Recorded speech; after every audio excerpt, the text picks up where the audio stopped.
So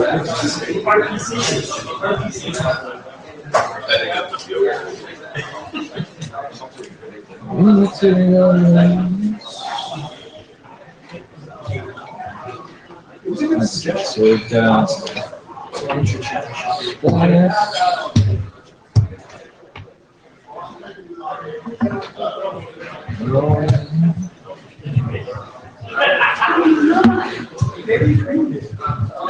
Ya pues, qué bárbaro.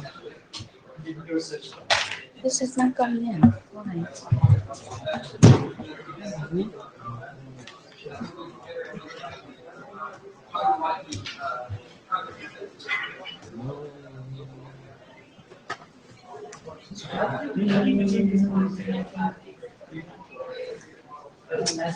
Gotta put this on mute.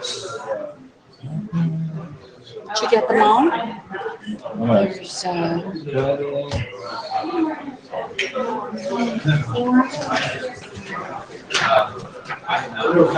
There's, there should be 5.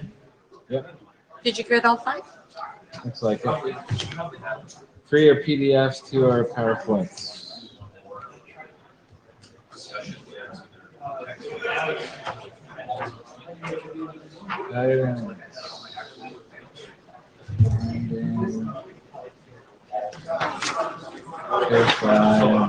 Yep, all set. When do we start? Now. Now.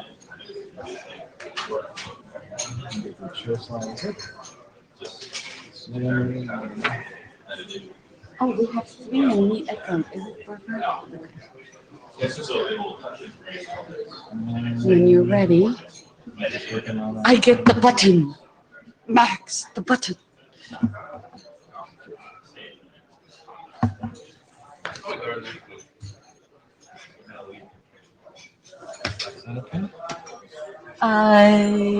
Yeah, but yeah. Is it in presentation mode? Do that, I think. Shall we go? Yep. All right. Good mid-morning, everyone. We are at the home stretch. Last session, we've got 4 presentations, so if we keep it in time, we can maybe get out early. So next slide, please. So Takeshi, my co-chair, is on Meet Echo, but I've asked David to help me here since I can't run multiple machines here. So thank you, David. With that said, I'm not going to read through the note well. You guys should know that well by now. Pun intended, huh? We already agreed to it and we signed up for the meeting. There you go. Kind of, sort of. Okay, so quick agenda bash. This is what we have now. We're going to be providing you status on the current drafts that we have active. I'll give you the brief status on the working group overall. Thank you, Takeshi, for providing the slides for that. One quick change. Mio-san has an early flight to take.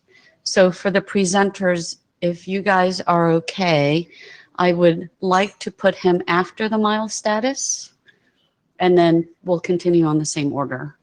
Is that okay with everybody? Great. Okay. So quick status for the working group. Next slide, please. You were doing great. Okay. So this is basically the representation of what this work group is doing. Hopefully you guys all know this. I'm trying to breeze through this really quick, so stop me if I need to do further explanation, but it lays out the work that we're trying to do. The red is the current drafts that we're working on. Next slide, please. Okay, so again, to reiterate, these are the current working active drafts. We'll be providing an update. We expect the progression, and I think that's on the next slide, next slide please, of what we'd like to do. So with respect to the schedule, There should be the implementation report to be published as an RC. I think that one has already been shepherded by Take. Thank you. I'm the shepherd for the Rowley draft. So if we can get the updates to the draft, we can get that going and try to strive to get that done by the December timeframe. So hopefully by the next IETF, which is 98, we should be ready to do a last call for the guidance draft. I think we're going to hear updates for the Rowley draft. There's still a couple of issues that need to be resolved. So Kathleen, we're going to do another last call for that draft, just to make sure. We'd like to solicit more feedback, give Stephen a chance to update the draft. So that's by 98. Same thing with the XMPP grid. So I'll provide an update there. And then by the next meeting, we should be ready to do a last call for the IODEF guidance draft. And I think and the CSERT. The CSERT Rowley draft. Okay. One question, actually. On the Rowley CSERT draft, that's still a personal draft, so that needs to be adopted at some point if our plan is Yeah, so we should do a consensus call here, and then I'll take it to the reflector. So I guess I forgot one point of order. I want to thank Stephen for jabber scribing and Danny for doing minute taking. I was looking at you, Chris, but you got lucky. You weren't at the breakfast this morning. In the interest of time, I was volunteering people before the meeting so we could just go through it quickly. Okay, so that said, I think we're ready to go on to, so. This is, it's implementation. It's the guidance draft. Yes. Okay, so it is that. So, Mio-san?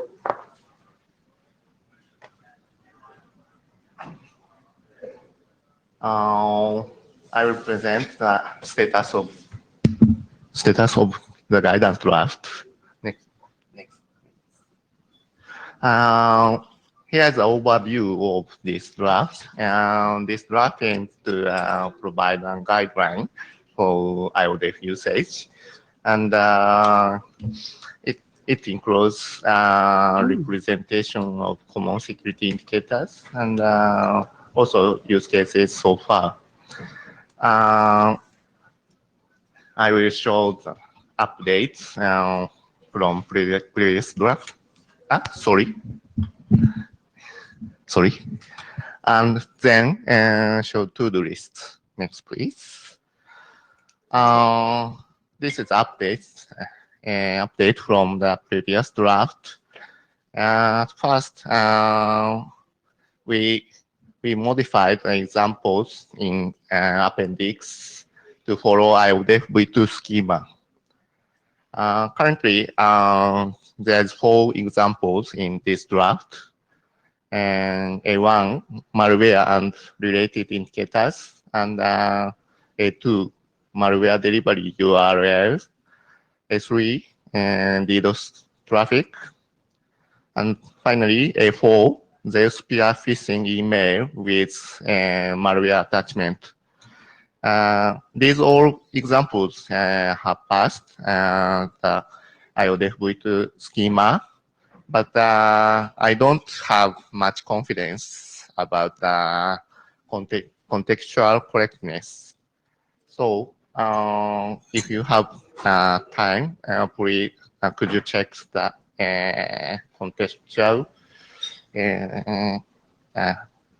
contextuality of examples. Next slide. You can use this. Yeah, thank you. And the remaining to-do lists are only review, I think. Is that correct? And could you please give me all sorts of comments or feedbacks? Thank you. Thank you. So should we ask? So Mio-san, would you like more feedback then? On the review, you've gotten some, Yes. but you need more. Yeah. So we'll ask also on the mail reflector, but could we get volunteers to help review the draft? Thanks, Chris. Thanks, Thank Roman. Good. Okay. Yeah. Thank you. Thank you. All right. Next up, Stephen. It's the, no, you should know. Would you like? Yes. Oh, Where's the button? I have the button. Would you like the button? No, it's quite all right. Hello. Takeshi, can you hear us? Yes, can you hear me? Oh, it's very soft. Can you hear me or not? Can you? Hold on, we can barely hear you. I don't know if there's a sound. I don't know if there's a way to turn it up or not. Give us 1 second. We're Meet Echo to the rescue.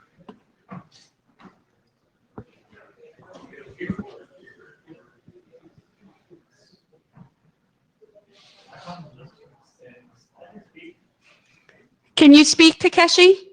Hello, can you hear me? It's getting better. Thank you. So let me just talk a bit more about his status. Mio and Hanosu was talking about the schedule, and they think they are already done what they did about the draft. So if possible, we would like to make sure that we are happy to initiate working group last call before the next meeting. So could chairs ask audience whether we can initiate working group last call before the next meeting? Okay.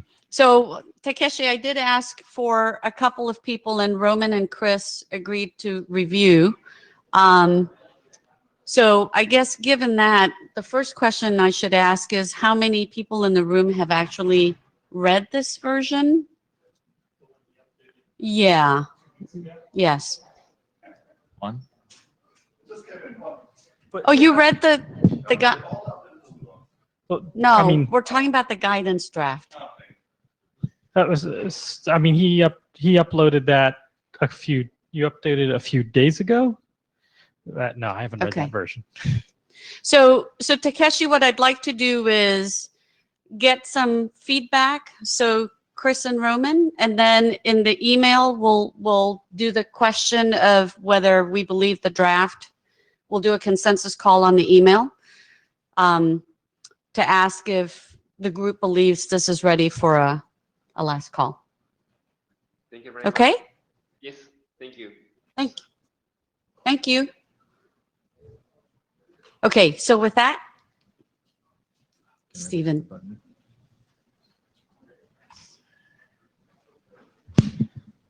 All right. Would you like the button? Yeah. I'm Stephen Banghart with NIST, and Dave Oltemeyer may jump in a few times to help me out with a few things as well. So I want to talk to you guys about some of the major changes that we've made in the last 2 draft updates to Rolly so that everyone's up to date, as well as covered like the major review questions and issues that we have left to cover until we do the working group last call and get this thing finished up. So first of all, it's a little bit of a wall of text, but we're going to try and just go through it as concisely as we can. These are the major changes that have happened in the 04 update of the draft from 03. We did a decent amount of work in the front matter of the document in the background and motivation section, which was quite lengthy, and we boiled it down with the same kind of intent, but just in a way that's a little bit more concise. One of the major changes we made was we combined authentication and authorization and more or less moved all the normative requirements out of the document. And we are intending to create a separate document that will contain the requirements for authentication and authorization. The TLS requirements that were originally in ROLI were iterated and expanded based on the TLS requirements from RFC 7589. They had a TLS requirements section that had a format that was a useful template for us. The / resource requirements were expanded as to what the expected responses are for sending requests to the / operator. The actual response codes are now set normatively. The link relationships were basically centralized and moved into a more sensical kind of place, all in one place, and everything else references this section.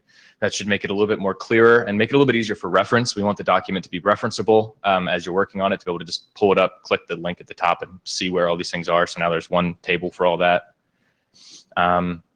The ROLI format element is defined, which is a new element that's an extension to Atom syndication. And ROLI format holds information about the data format of the content. The actual schema and definition for that was added in this version. The search requirements, just like authentication and authorization, the normative search requirements were removed. That is intended to be added in a separate ROLI search draft, if you will, at a later date, as that was deemed out of scope for the core document. The extension points, ROLI format being one of them. The several other extension points like category and link relations, those extension points are described in much greater detail at the end of the document. There's a whole section that describes how to use those extension points and what they actually accomplish. And the IANA registration section, which was unfinished, it was all to-do'd, and in the 03 version was completed and filled out, and all those registrations should now be complete for establishing all the IANA tables that we use for extensions. And then as I mentioned earlier, the actual schema was added for ROLI format. So this was the 04 version, which was a lot of major normative changes. Not too long after 04, we did an 05 version that contained a few more changes that we wanted to get in before this meeting. We expanded the terminology section at the beginning of the document in order to define all of our ROLI specific terminology in one place instead of defining it throughout the document. The AtomPub category document is a document that allows for a centralized location of all the categories that a ROLI server provides. That was originally not required. We decided that it was valuable for a server to basically report on all the categories that it provides. So we added that in as a requirement. Now there's a standardized location. A client can come and get the category document and instantly know what the given ROLI server actually, what information types and categories it provides. It's a normative requirement now. General editing, trying to make things as clear and concise as possible so that the document is as useful to implementers as possible, and just gets right to the meat of it. The format parameter type was in 04 for the IANA registration. That is not being registered in the IANA section, so that was just extraneous text that was removed. And the 04 version contained like a 35-page RelaxNG schema that included all of Atom syndication and all of AtomPub, and that was unnecessary. So we removed the full schema and now only include the relevant pieces of the schema that have actually changed throughout the document. It makes it a lot shorter, easier to print out. You don't have to print out the whole thing. So that is a summary of the major changes that we made in the 04 and 05 versions, which is the document's current version. We have a few changes pending in the GitHub that for a planned 06 version, but they're almost entirely editing, clarity, those kind of small edits, nothing really of note. So with that, there are a few things left that we need to do to get this done. These 3 review questions that we have up here are less of an outstanding issue and more of things that need to get reviewed before we push this out. Hopefully these will be answered by people reviewing the document. So if you do review, keep an eye out for these things. Our normative and informative references we need to check and make sure that the references are actually in the place that they belong, whether they're informative or normative. The XML snippets and examples, we have tried very hard to keep those up to date as the document requirements have changed. But we would like those to be validated against the ROLI schema. Hopefully, in the future, we can build a validator or just use some kind of validation to actually make sure that our examples are fully valid. That's the hope there.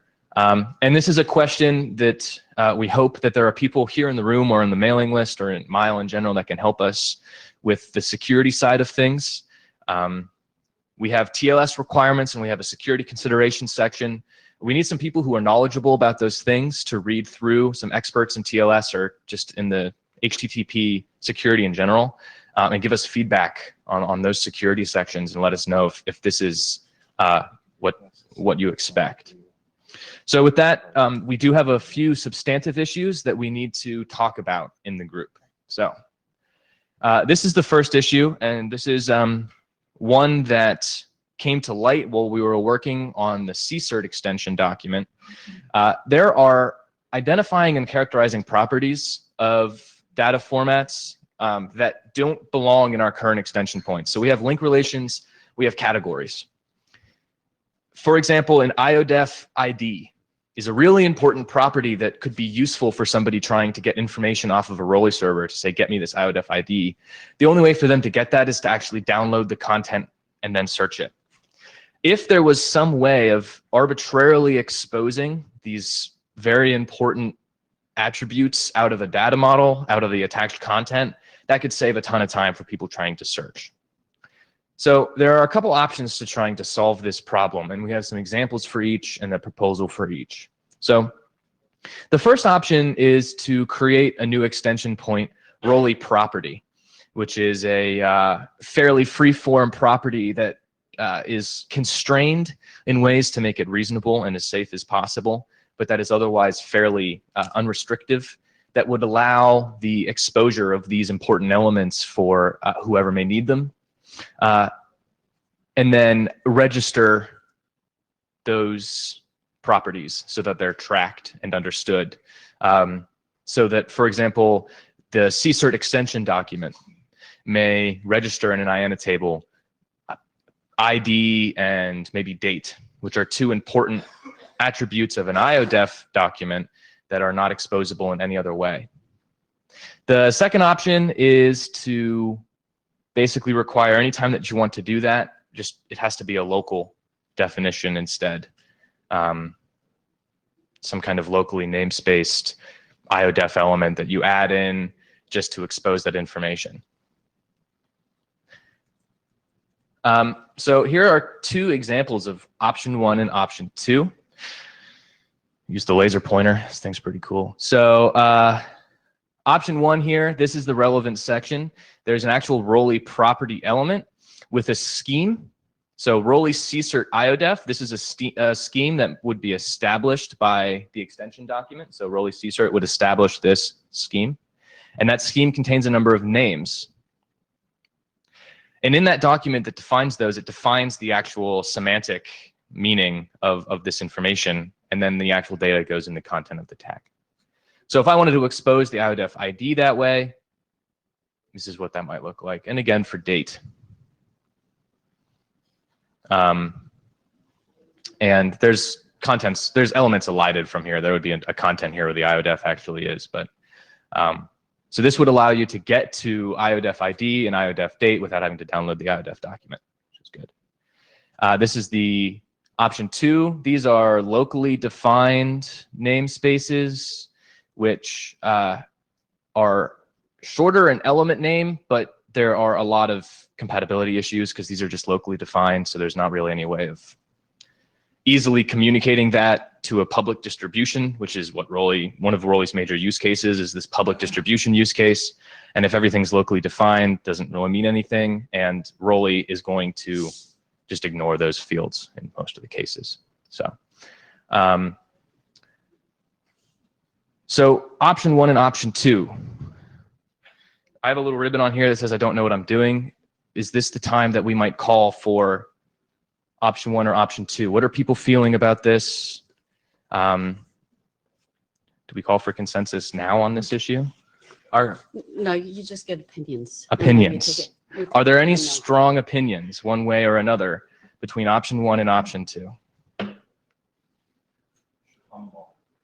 We could I haven't hum. asked for a hum. I have not had a hum the whole week I've been here. It's very disappointing. Okay, well,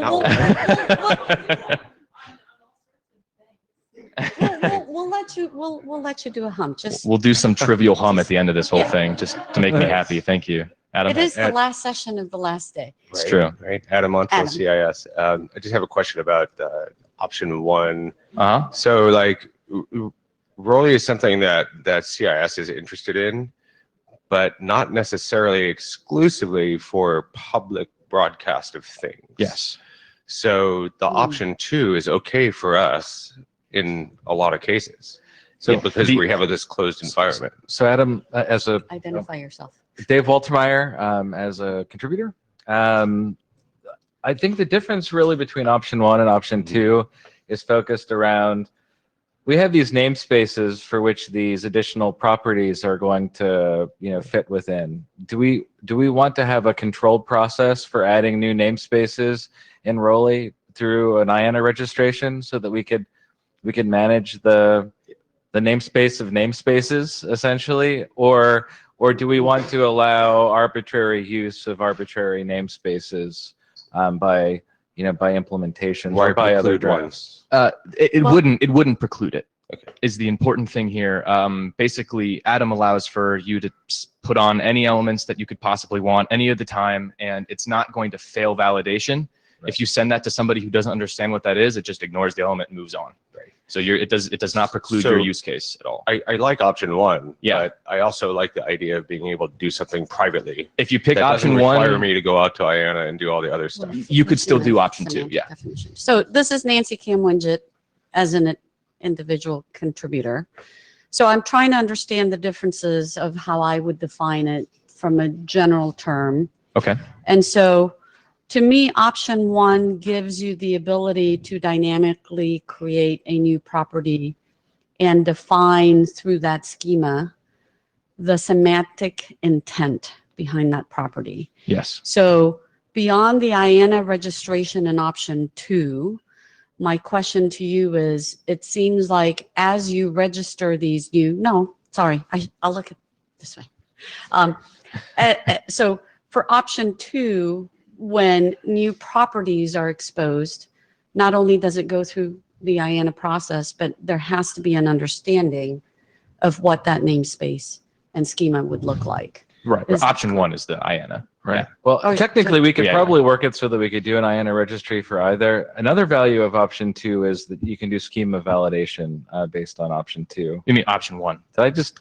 Option 1 is the IANA. Half of what I would said. You need to follow the cue. Yes. Okay. And the schema validation thing, that also came up as a lot of feedback when we did IETF v2. Right. Yeah. So option 1 is the one with the IANA table registrations. So that is the one that would let you do that. Okay, Hank. Sorry, Yeah. side discussion. This is Hank Burkholz from the Fraunhofer. First of all, Adam, you can do your own stuff with option 1 quite well by just not publishing it. So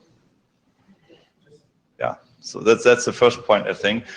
Also, distributing schema seems to be a thing for Rolly. So if you want to have consistent semantics with consumers and providers of this information, you probably need at least, of course, the registrations thingy, but also a distribution of schema, which is also, if you scale big, sometimes a problem. I don't know how you think this will evolve in regard to versions and additional namespaces, but this can, as with every XSD XML-ish thing, be a big hassle at some point. So if you do not really require versioning, but are pretty confident that you are stable, for the sake of simplicity, option 2 is actually more like things I've done now. But if you're a little more traditional, you want to have this rollout of XSDs and this consistencies and versions, and you want to do it very, traditionally and strongly defined, I rather recommend option 1. depends on the overall strategy Mile and Rolly in combination have. And if the option 2 is the way more flexible one, then you don't have to battle all the schema version battles. Right. Well, you can still do option 2 with option 1 selected, so it doesn't restrict you. If you say in the draft do option 1 and you can option 2, doing option 2 is basically messing it up. So then I would say I would decide for one of, but not for both. Right. It would support the private use case, which is half of the Rolly use case. So public, private. Roman? So, Roman Janelli assert. My misunderstanding is there a third option, which is option 1 and 2 at the same time? So Okay. I only asked because I feel like we went through that discussion back when we were talking at least about IODEF, that we want both classes of them, and that was a bit of discussion. So I'm wondering why we wouldn't want to do that here. So you would support this option 3 that's both of them? I'm putting it on the table. Okay. I can see the value for extensibility. Okay. Future. So, sorry, this is Adam Fertaki on Jabber. He says, I wonder whether we can use the combined approach. Okay. Roman says, I like the way how IODEF version 1 allows to use IANA and private extensions. Okay.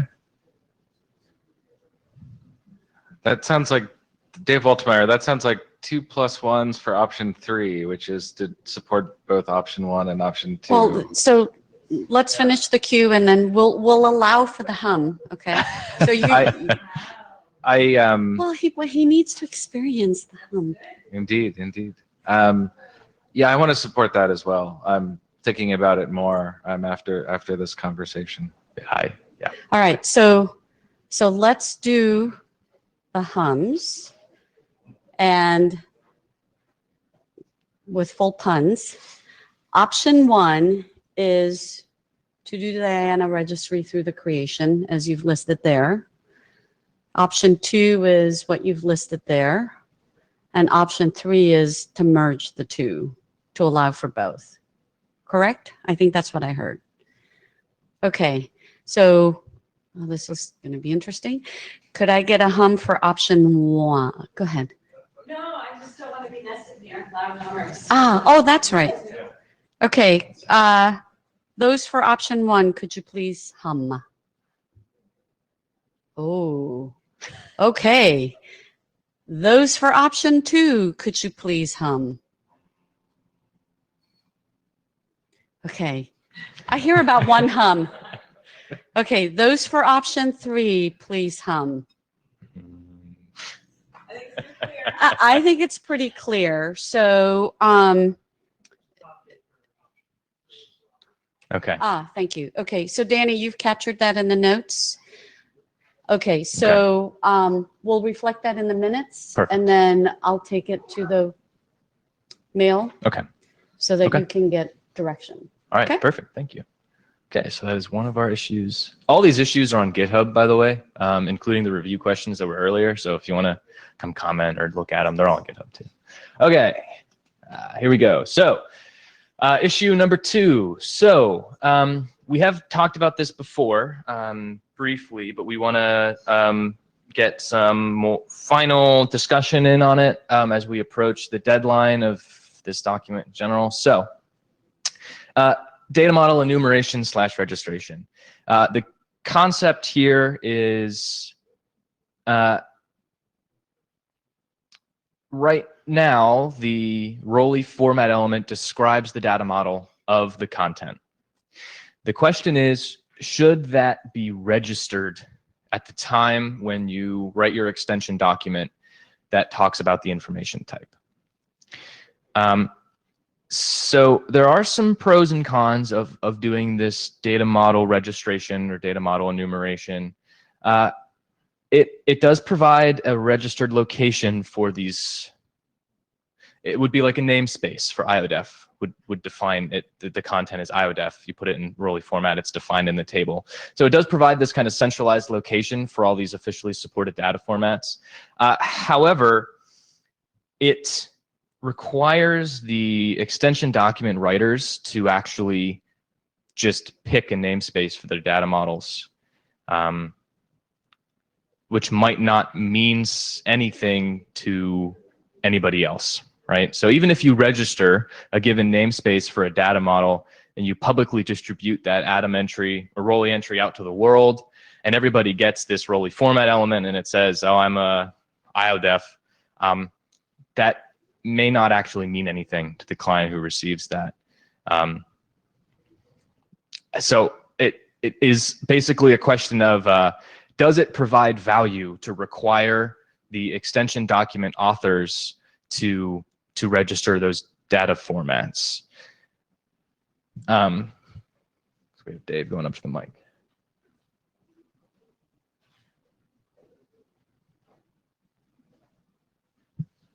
Dave Woltermeyer. So this was driven by some feedback that we got at the last face-to-face at IETF 96.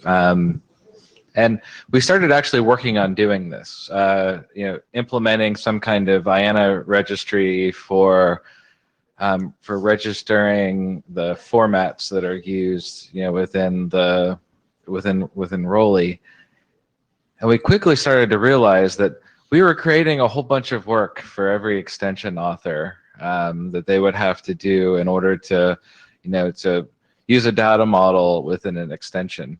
And the more work we started realizing that we were creating, the more we actually got scared about the fact that we were creating all of this work, because we want to try to make it as easy as possible to create a Rolly extension, because we want to see lots of Rolly extensions, be generated.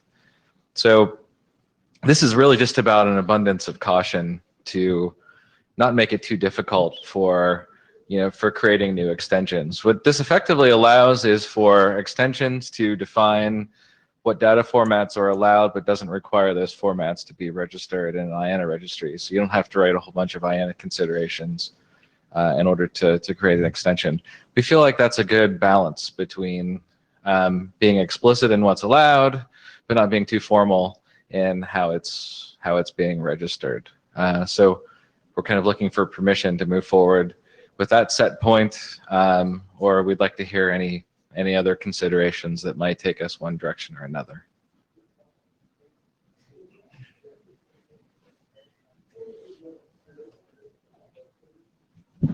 So Roman, I just want to make sure I understand it. So what we're talking about is documenting the extension, but not registering it. So no like you just said, no IANA considerations. That's right. The extension document can still discuss or even talk about the different data models that might be reasonable to use for that information type and talk about how they might be used, but to not register them in an IANA table.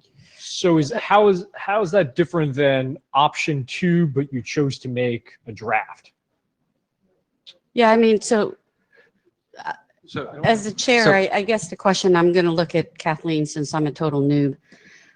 When you say document, are you saying it would be an IETF document?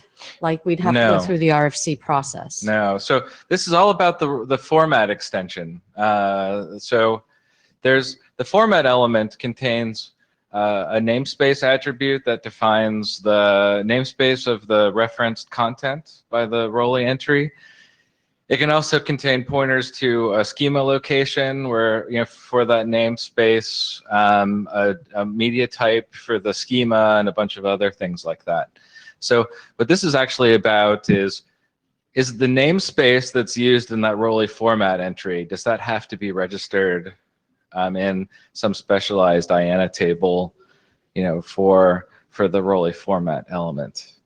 That's what the question is. And that namespace then would represent the model of the content that's being referenced by the given Atom Pub entry. In this case, yes. Adam Montville, CIS. Has anybody in this room read the SACM draft? It's a Rolly extension draft for software identifiers, I think. And the CSERT extension in this mile too. Right, so it's got a format in there, right? So you could look at that draft and see an example of what we're talking about if you haven't looked at that. Yeah, and in the CSERT document, we actually have some slides about the CSERT document at the end of this presentation. Right, but as you're pointing out, Adam, it's an IETF draft. It's a document. The Rowley extensions are IETF documents, yes, that register information types, because information type is one of the category extension points. Those are registered in an IANA table through an RFC, through an IETF document. So the information types, which are really what almost presumably all of the extension documents are going to be, the idea here is I can say, this is my information type. Here are some data formats that are reasonable for my information type. That's kind of the planned extension format, which is exactly what the CSERT extension does. It says, we talk about incident and indicator. For example, IODEF can do these things. Sticks can do these things. X can do these things. We talk about the data formats. So that's what's happening now in an IETF document, yeah. Right, sorry, Adam Lotfield again. So I'm in the middle of writing, I haven't yet submitted a checklist extension to Rowley, so for configuration checklist. Yeah. And it'll probably list in there a format of XCCDF perhaps. That's right. But I don't necessarily want to have to, I think I agree with this, wherever you are, there you are. I don't necessarily want to have to go and register that format. Yeah, no, it makes sense. Yeah. Right, that's the intent. So Dave Waltermeyer, would it be helpful if we sent an example of these options to the list to further clarify this, or do we feel like we have a good enough understanding here to make a choice?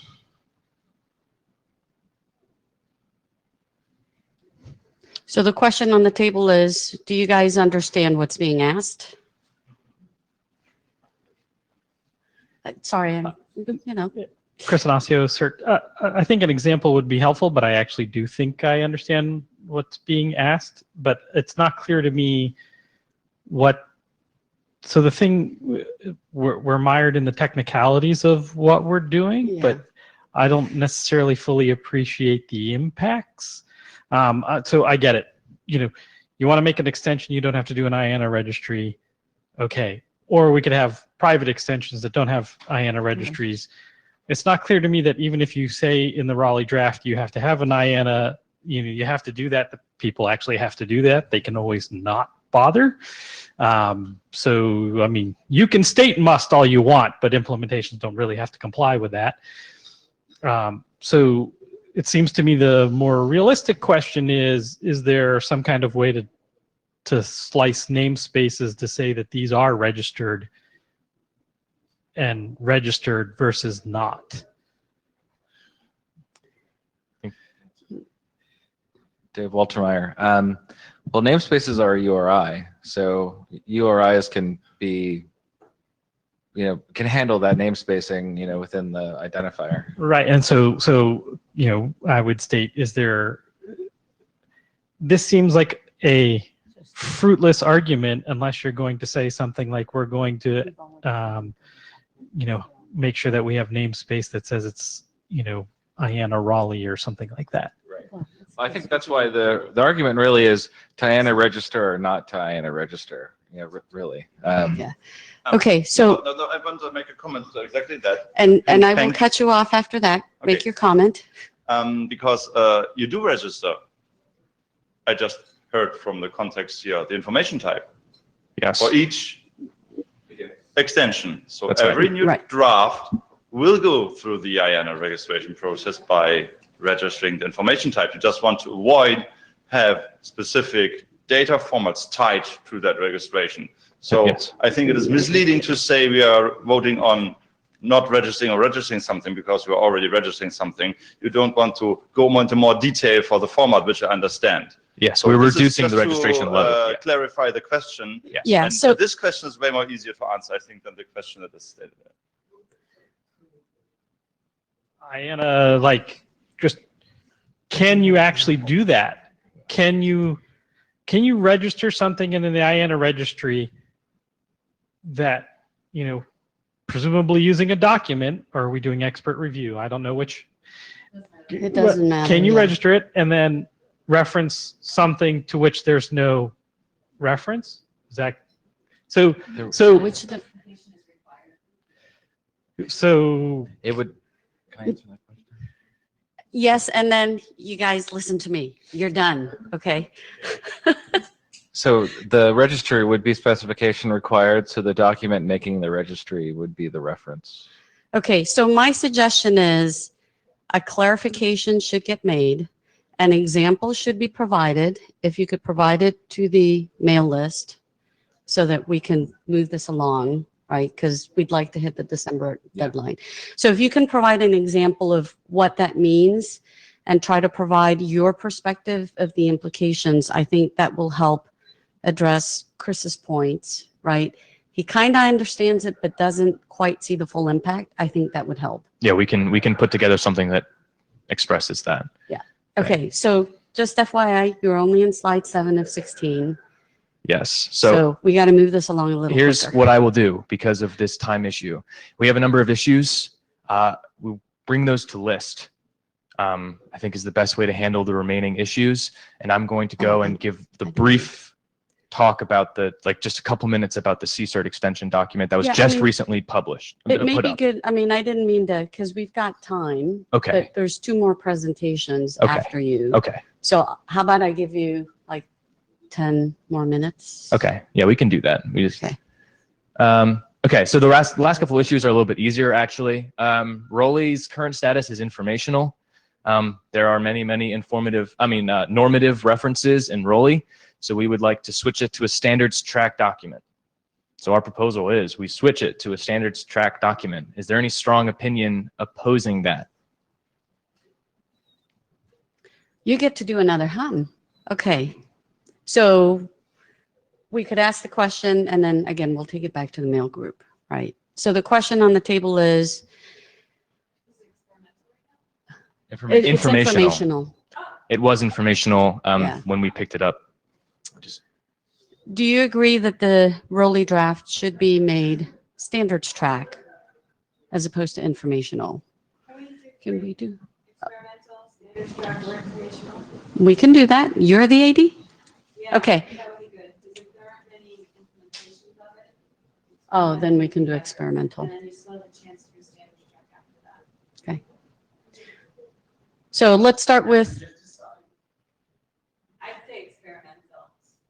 okay, so experimental versus information. I just, Are there going to be, well, so kind of how many implementations? are planned? how many that I'm implementations are aware. there? Well, We're writing one, and someone else. oh, there's 3.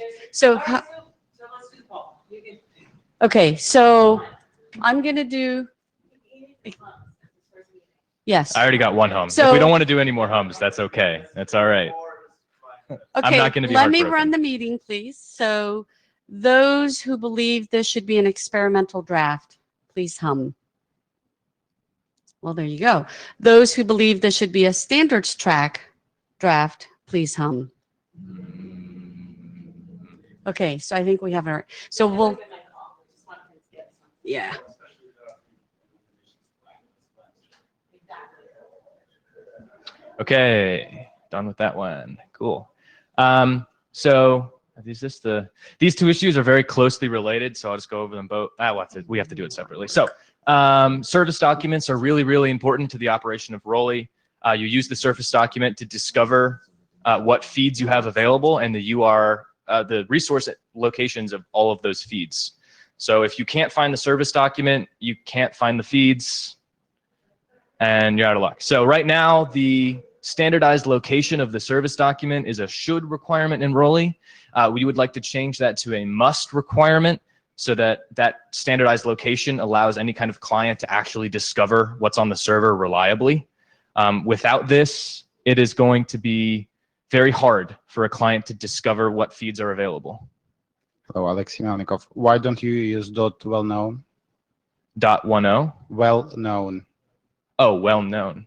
because there is another HTTP RFC saying that hard-coded URLs are bad thing unless they're .well known, basically. Well, it's only partly hard coded. I mean, it's based off the server root.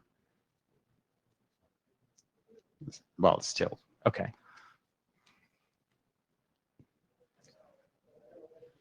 I think a well-known location, you're still going to run into some of the same problems, right? It has to be advertised somewhere. Like I'd have to be able to get that off some kind of known location at some point, or else you're not going to be able to find the service document.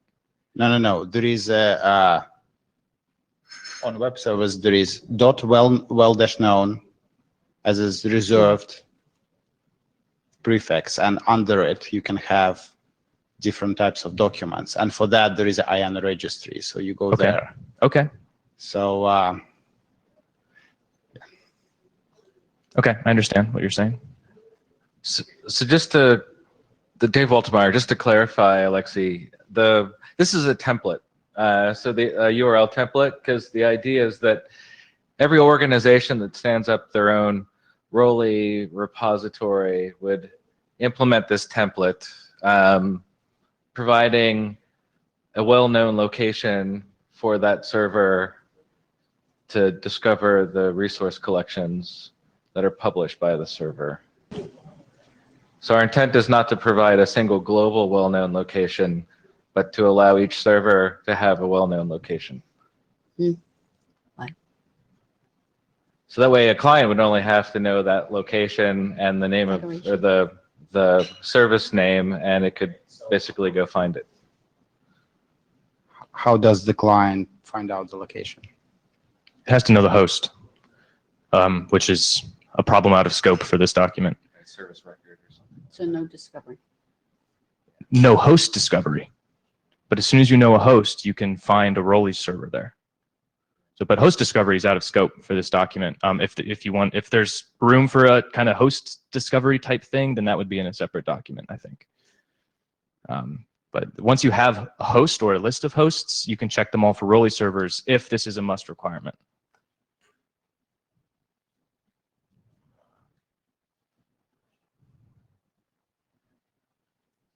I don't want to be a bottleneck, but I think we need to have a discussion on this. That's Probably valuable I need input. to get involved people from HTTP that might object later on if you do the wrong thing. Yes. So Yes. Alexi, I yes. was going to ask for an expert review at the end.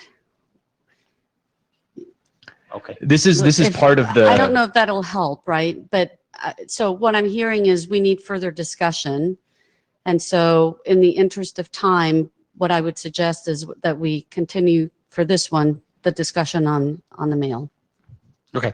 Yeah, I appreciate the feedback. We're looking for people who are aware of these type of things. So I'm really glad you brought that up, and we'll talk about it on list and get as much feedback as we can on it to do it right. And with that in mind, the categories document is the exact same thing. It's another top level document that just lists the categories. And so this is the exact same question as a service discovery document. And so we will discuss this at the same time. Because this is the exact same issue, more or less, just with a different document. So no reason to talk about this now.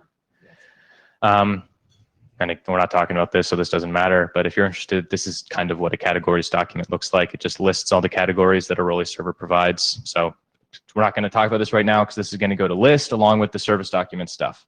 Okay. Those are the issues that are open. We resolved several of them, and the rest are going to go to list to get more review. So Rolly is in working group last call, and soon it's going to working group last call. So we need to get as many eyes on this as possible. Anybody who has comments or edits or anything that you care about in this document, we need your feedback. We need your review. You can go to the list, you can go to the GitHub, doesn't matter. Just get your reviews in if you care about it, which I hope you do. It would hurt me if you don't care. We're building Rolly extensions. We have a CCERT document here in Mile I'm about to talk about really quick in just a second. And there is a software descriptor extension in SACM. We want more of these extensions. There's a couple more being built by people here. But there's always room for more extensions. There's all these information types that we'd really love to see Rolly extensions for. And if you are interested in that, and you need any help, anything at all, you can come talk to the authors. We're more than happy to help you put together an extension. You can also follow the current extensions as a template if you want a starting point there. So please come look at Rolly CCERT extension draft, which I'm going to go over very quickly because I'm like double over my time. So Rolly CCERT is the draft that adds the indicator and the incident information types to Rolly. This is text and requirements that used to be in the original, I think it was the 02 or 01 version of Rolly, back when it was designed as an IODEF carrier. And since Rolly can now carry many different things, the IODEF and CSERT specific text was pulled out and is now the Rolly CSERT extension. So it registers and describes the indicator and incident information types and includes all the normative requirements that went along with using the IODEF format. This was just recently uploaded as a personal draft in the last couple of weeks. See if I have it here. Oh, these are issues for CSERT. So we would really love to see this document adopted into Mile so we can take a look at it and get it back.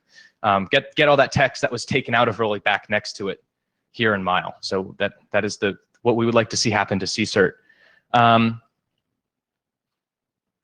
We added 2 IODEF attributes that were very important in IODEF as categories in the whole category extension point.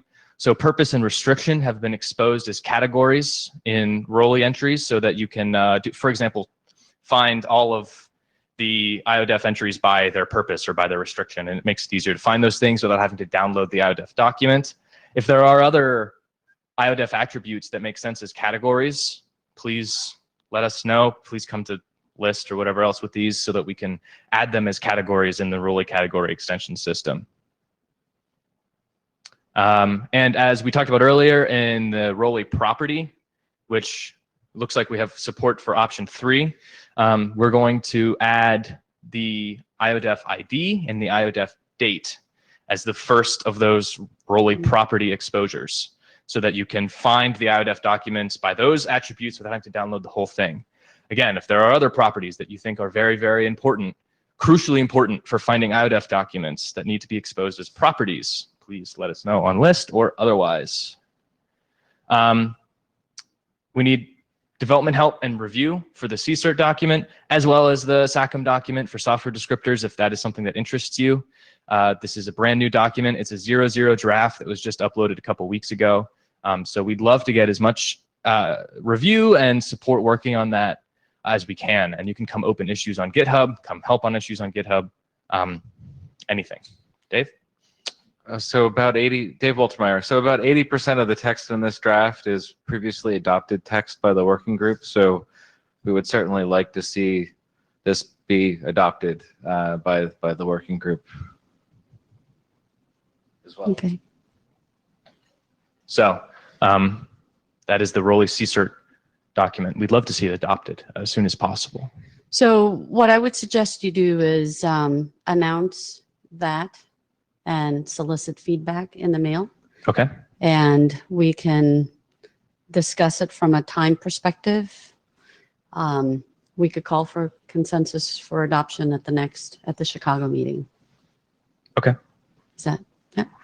Okay. Okay. So coming back to the base Rolly draft, Yes. that needs to move forward before we can do the extensions, I think. So for that, you've got the whole list of issues. That's right. We resolved So- several of them, so that's good. Well, right, but you still have a set. So what I had suggested to Alexi, right, was to do an expert review, but I think that should come after we have resolutions for the current issues that we didn't have time to pull here. Okay. Right, plus the ones. So just let me know, and through the mail as well, and we'll monitor. But you need to make sure that just because not everybody like me goes through GitHub and looks at the issues, just put them back out on the mail group, Okay. and we'll get the discussion going there. Okay. Yeah, we'll be on the mailing list with a bunch of these issues and try and get this sorted up as fast as possible so we can get this out. So if there's not any last questions, comments, concerns, I will end my very long presentation. That was a very long 30 minutes. It was a very long 30 minutes. Thank you. No, but it was good. Thank you. Thank you Okay. for making progress on it. All right. Oh, I'm next. Okay. Thanks. So you get to run them. Okay. You get the button. So next we have Nancy with XMPP Grid. I only have one slide.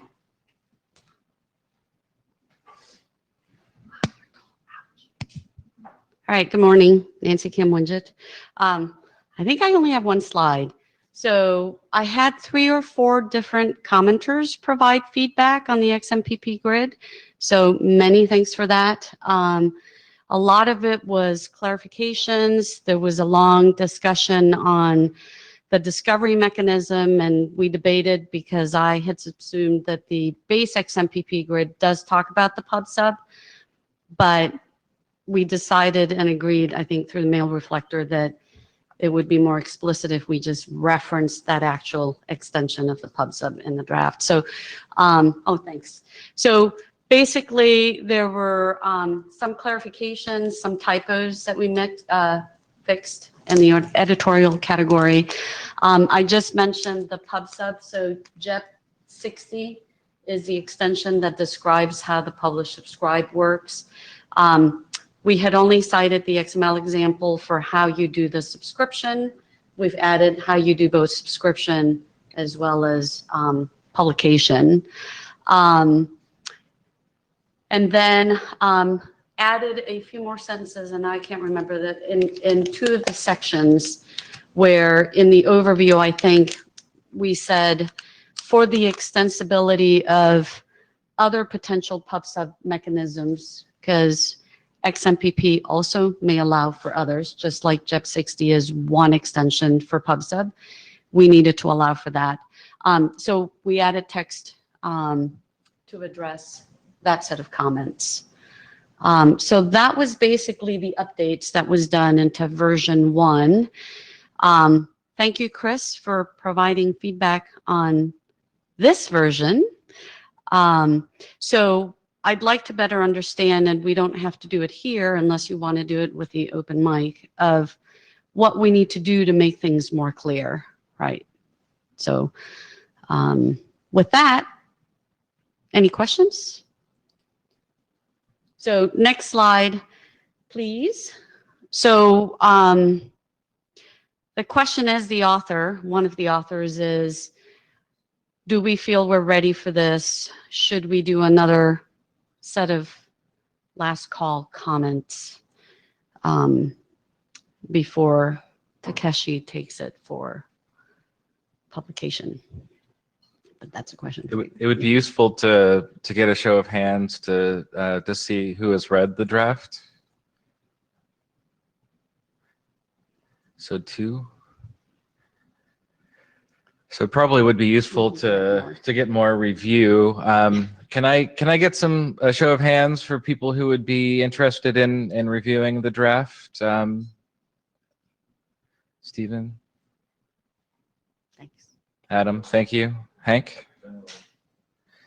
Okay, so we're trying to move fairly quickly on this. So if you could get your drafts in or your reviews in within the next few weeks, that would be appreciated. Adam said a few days, so you can write that down. Well, the milestone date said for December. No. The milestone date said December, I think. Right. So That'll give us some time to address any comments. Mike Jones, Microsoft. Clarification question. Is this the draft that was being referred to in the SEC event discussions earlier this week for the XMPP yes, transport? it was. Okay. It is. It is. Then I should probably also read it. Thank you. Thank you, Mike. Thank you. Yeah, and I just realized December is upon us, so Quick. we can say end of December. How's that? Okay. Sounds thanks. good. Thank you. Back to you. Oh, it's back to me. Okay, so with our last presentation, Takeshi, if you raise your hand, I guess I can put you in as the speaker. Hello, can you hear me? Okay. Hello. Yeah, so we may need Meet Echo to come back in to help us with the volume control because you're coming pretty loud. Okay. So for now, speak a little softer, Takeshi. Yes, I understood.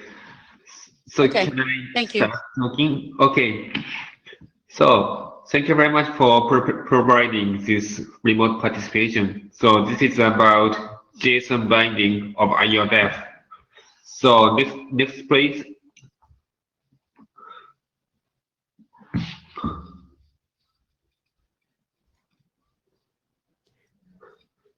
So next, please. Sorry.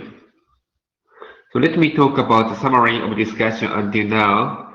In the last meeting, I think people are generally in favor of defining the JSON binding. So in the discussion, we have several questions.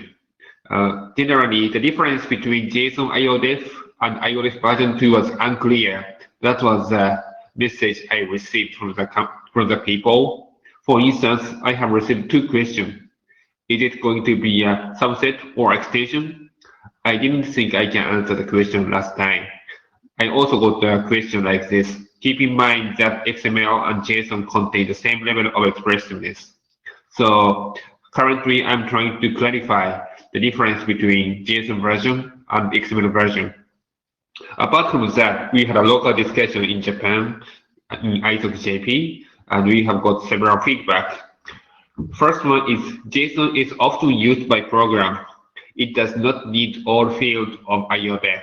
When we want to use all fields, we just use XML. The second comment I got is the concept of IODEF version 2 is maximum flexibility, but JSON version can be different.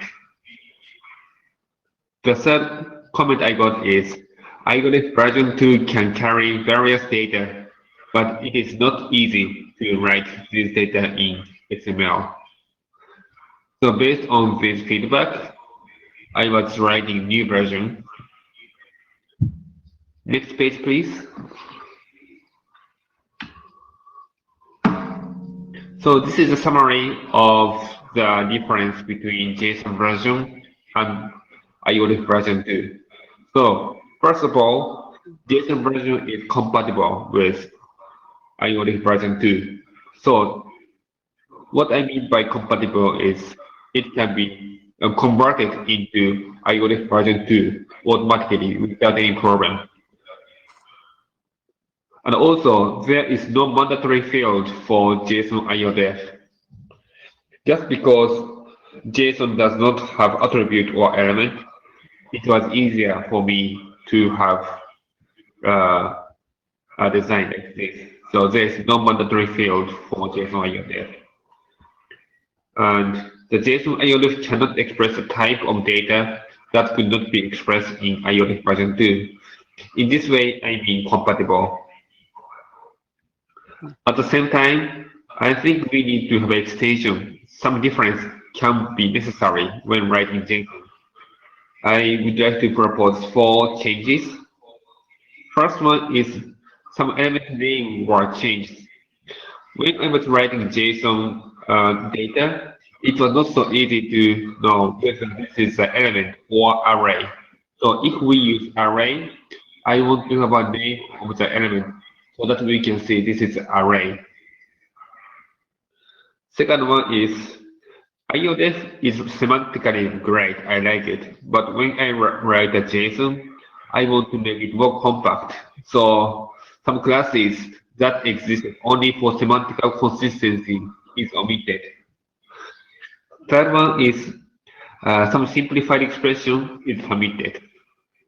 And fourth one, I would like to introduce profile for JSON version because JSON version does not have mandatory field. Because we do not have any mandatory field, by using profile, we want to have some limitation on the usage of the elements. So next one, please. So some element name were changed. So port was changed to port list in some places. Event data was changed to event data list when the data is supposed to be an array. When I write a JSON, I did not want to look the JSON schema. So it should be more clear whether the data is an array or a value. If I change the name like this, the writer of the document can easily understood whether this is array or not. Next one, please. So some classes that exist only for semantical purpose is omitted. For instance, flow class. This is very understandable. I like this design, but when I write JSON, maybe we could omit it. So, for instance, we had an application header field class that is also the same kind of class, so I omit it. And also signature class, that's just a container as well. Indicator class as well, so I omitted this kind of semantical classes. Next one, please.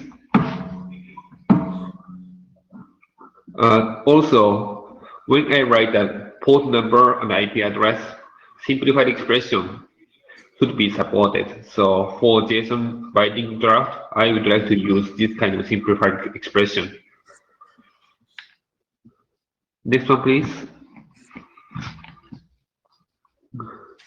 Profile. This is something I should design more in detail, but we want to have a profile in order to limit the use of IODEF element. IODEF version 2 can say this field is mandatory or not, but JSON version does not say this version is mandatory or not. So by allowing profile, we could limit the use of the element. One profile we are building is a darknet profile. We are using a darknet incident monitoring. So for this purpose, we were tentatively building a darknet profile in order to demonstrate how we can use profile. So next page, please. So this is an example. I think I have shown this page before in the previous meeting. This is a JSON. So when I would like to write our alert by using the JSON that is directly converted from IODEF version 2, this would be like this. As you can see, we have an empty class such as node. And as you can see, we have IP address and also port number in different places. This is a bit cumbersome for us. So if we use our JSON binding draft, the data structure can be totally different. So if we can take it to the next page, could you go to the next page, please? One more, please. Yes, if we follow the proposal of this JSON binding draft, the data can be changed like this. It's so simple. I just converted the structure following the rules presented in this presentation. Then everything looks so smart for me. So I hope we want to build the JSON binding draft that can simplify the expression of the data. So could you go on, please? Next page, please. So final question is that I wanted to upload new version to data tracker, but I was not able to judge whether I can upload it as a working group draft or individual draft. We had a poll about the mailing list and no decision was made, but still we have heard several support and no objection was raised. So if it's okay, I would like to upload new version as a working group draft. Thank you. So Takeshi, there's already a version uploaded, an older one? Only older one is uploaded. Okay. So I'd like to get a sense from the room who's actually read the older draft.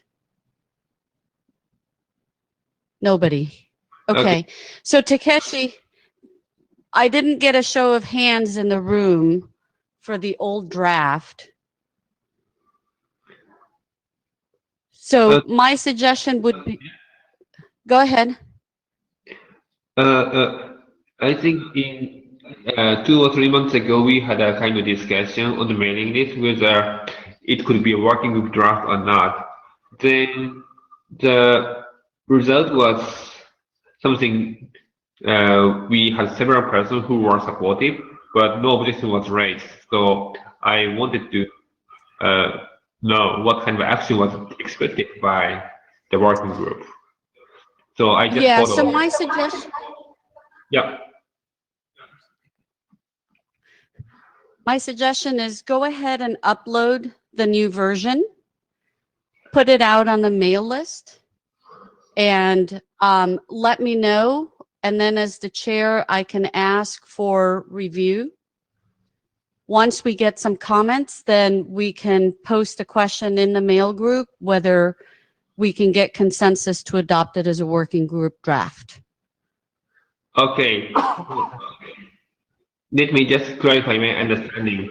I will just upload it as an individual draft again and try to ask, Yes, and then you will be asking the group whether this could be a working group again later. Is that correct? correct. Thank you. I understood. Okay. Any other comments or questions?